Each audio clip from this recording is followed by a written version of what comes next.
We don't really worship and praise in church. You mind if I just kind of go down this road? We really don't do the things the Bible says to do in churches anymore. Have you noticed? We should be able to answer this, man. We shouldn't be this dumb. How come we don't have power? How come we can't help people? How come we can't eject the devil when we need to? Maybe we're not doing the things that God told us. If you do these things, man, I'll show up. Now, this is a situation you're going to find out that the disciples it seems like they had not been taught yet how to deal with this kind of situation, so they didn't know. We run into many things we don't know because the Bible says we see through a glass darkly. We're limited in what we know and what we see, which means we're ever dependent on Him. We're going to run into jurisdictions and legal boundaries in the spirit realm that we don't know about. I don't know how the devil has access in certain person's life. I don't know how the devil got into this person's life, but Jesus did. But it's almost like you're going to learn something here today. Jesus seemed like He even had to go through in a process one step at a time and then solve the problem. But He did it because He didn't do anything the Father didn't tell Him to do. He didn't say anything the Father didn't say to Him. He was walking with God. We have to walk with God. Jesus says it just like this. I mean, man, this is harsh, really. I mean, it'll sound harsh to the average person. Oh, there's an O there. That means, this is serious. Oh, unbelieving generation! Exclamation point, replied Jesus. Jesus could have just been like, well, I don't know, let me consider, let me think, give me the facts. He just right away is like, the problem is, it's an unbelieving generation. He didn't even say the problem was an unbelieving group of disciples. He didn't even say the problem was an unbelieving father. He didn't say anything. He said it's an unbelieving, listen to me today, prevailing spirit in the land. We got one of those today, I'm pretty sure. I'm real sure. Tell me, man, I'm a preacher. I preach in churches. I'm telling you what, we got one of those in the church at large. Oh, unbelieving generation, replied Jesus, how long must I be with you? How long must I have patience with you? Bring the boy to me. Thank God there's Jesus. Guys, still glad you came to church this morning. So, they did what we should do. They brought him to Jesus.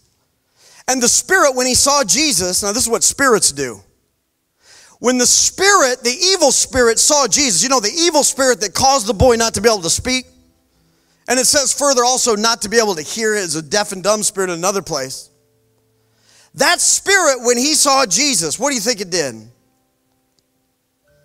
So let's just get to the bottom of this thing. How many people know there are evil spirits?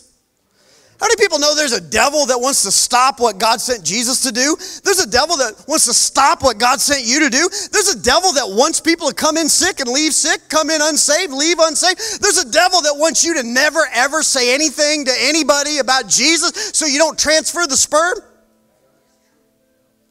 And there has to be a transfer, just like in the natural realm, And I think we got kids in here today, so let's don't get too graphic, but there has to be a transfer. There has to be an interrelational intercourse.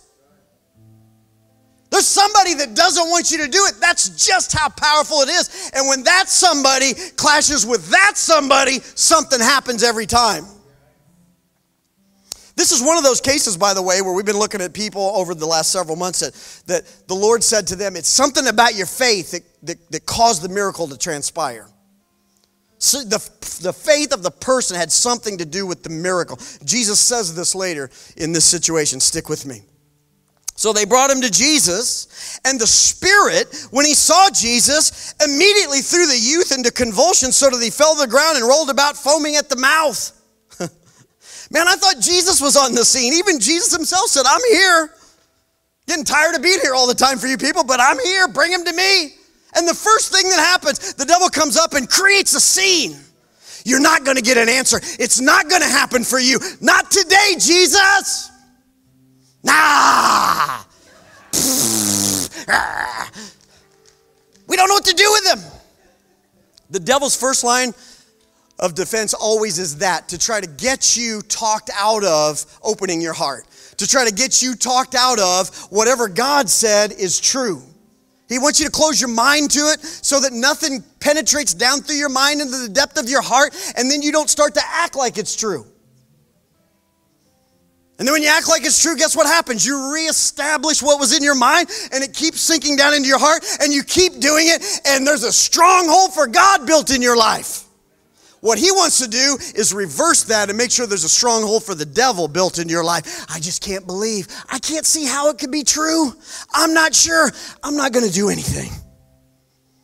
Hold on, wait, stop. Think about it more.